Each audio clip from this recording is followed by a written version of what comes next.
If the Titans lose their usefulness in battle, what will happen to the Eldian people? Let's talk about this.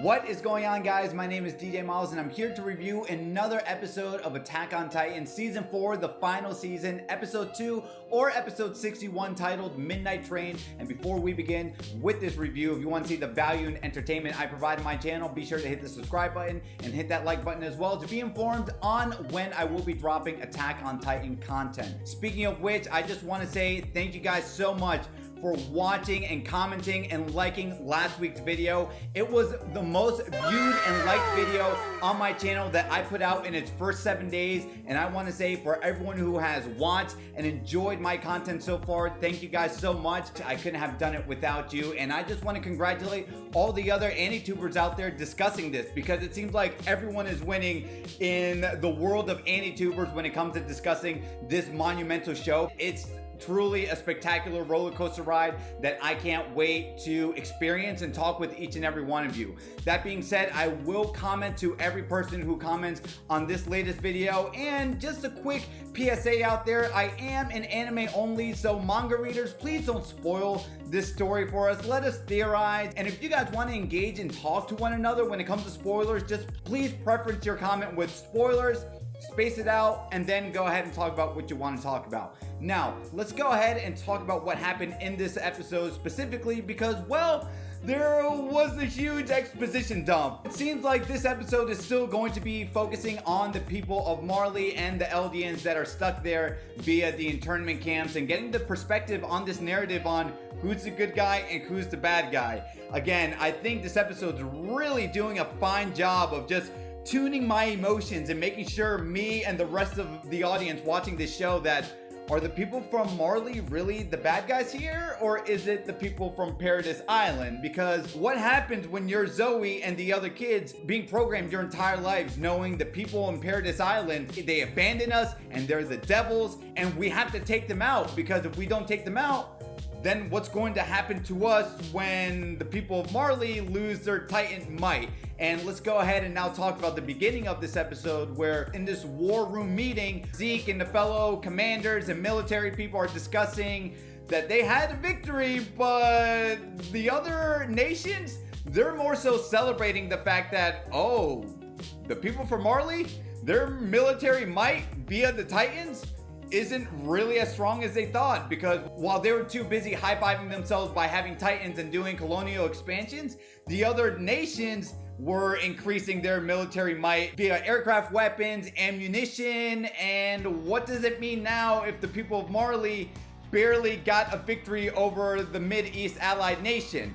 And well, what does Zeke come up with? Zeke comes up with this operation that we must take Paradis Island within the year.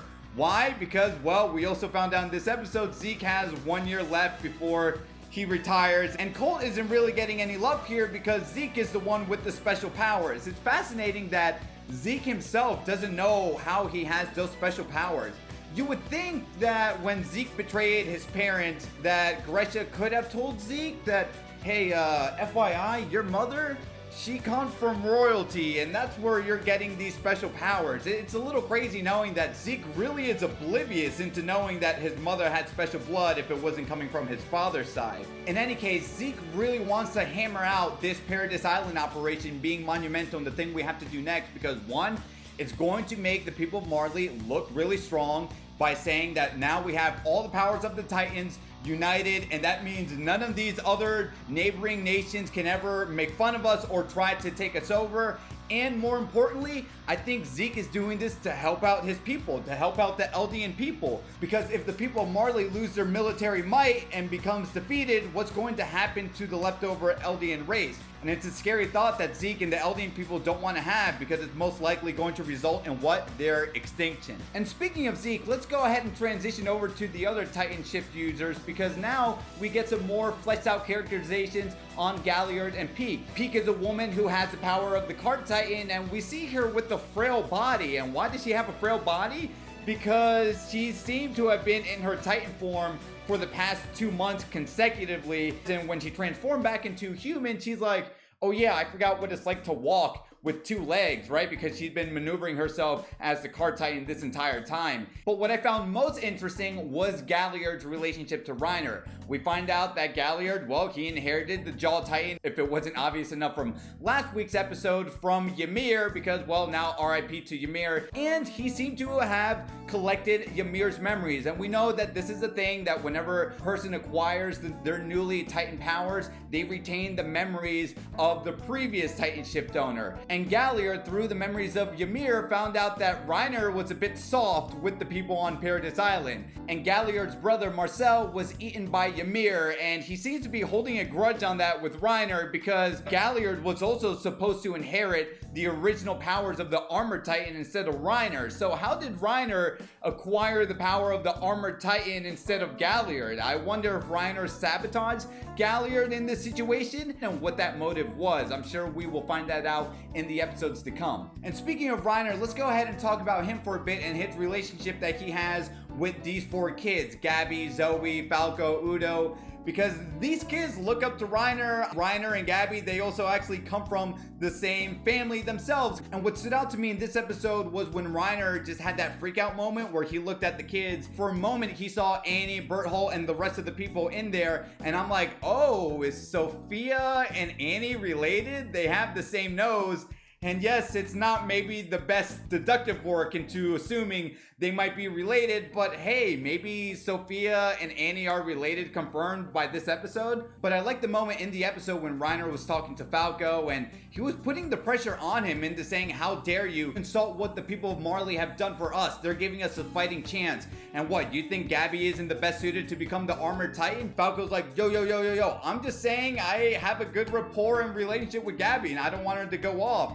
And Reiner's like, yeah, I also don't want her to go off. So what are you saying? You think she should become the Armored Titan, or are you indirectly telling me that you should become the Armored Titan? And Falco, of course, stood up and tells Reiner, of course I want to become the Armored Titan. It would be the best honor bestowed upon me, right? But we know realistically, if Gabi's the best suited person to become the Armored Titan, what is Reiner not telling Gabi? Well, maybe the people on Paradis Island aren't 100% necessarily evil. More importantly, well, I think Reiner is just looking out for his blood. He doesn't want Gabi to be put in the shoes that he was put under because, well, we've seen 3 seasons on Reiner's trauma and what happens on who really is the villain in this whole story, right? So I'm curious to know in the comments down below, do you guys think Falco will inherit the Armored Titan, or do you think it will be Gabi? Quickly, I want to discuss how Falco helped out those traumatized Eldian people who were in the war from last week's episode. And he was telling this guy with long hair, hey, you're putting your armband the wrong way. Let me go ahead and help you out with that. And they didn't really focus on him, but they made him a bit ominous. And I wonder who that guy with long hair is. I'm curious to know in the comments down below. If you know, I think we all know. Anyway, the episode ends with Zeke gathering all the Titanship users into his place, telling him that the importance of the Paradis Island Operation has to come to fruition, and who's going to help spread the word? It's the people from the Tiber family. The people from the Tiber family also have who? The Warhammer Titan, and they're pretty much playing this game close to their chest because they never once, from what we heard from Peak, has ever had the Warhammer Titan on enemy soil ever. So what is the Warhammer Titan? And if I can just probably assume who it is, it's probably that Titan we saw in the trailer with the scythe. But more importantly, we found out that the influence of the Tiber family is really important and that they drove King Fritz away to Paradis Island in the first place. So I'm looking forward into seeing how the Tiber family is going to be mixed into the fray with the Marley people and the Eldian people, and what secrets that they have kept held up and why they drove King Fritz away. So what did you guys think about this latest episode of Attack on Titan? I know it wasn't the most action filled, and if anything, I'm more curious to see how those reaction YouTube channels are going to react to this episode because, oh my god, Zeke spoke, and oh my god, Galliard said this, right? Good luck to those guys, but personally, I still thought this was a very enjoyable episode. But what did you guys think? Go ahead and like this video, subscribe to my channel for more anime content. My name is DJ Milez, and as I always say, to be continued, take care.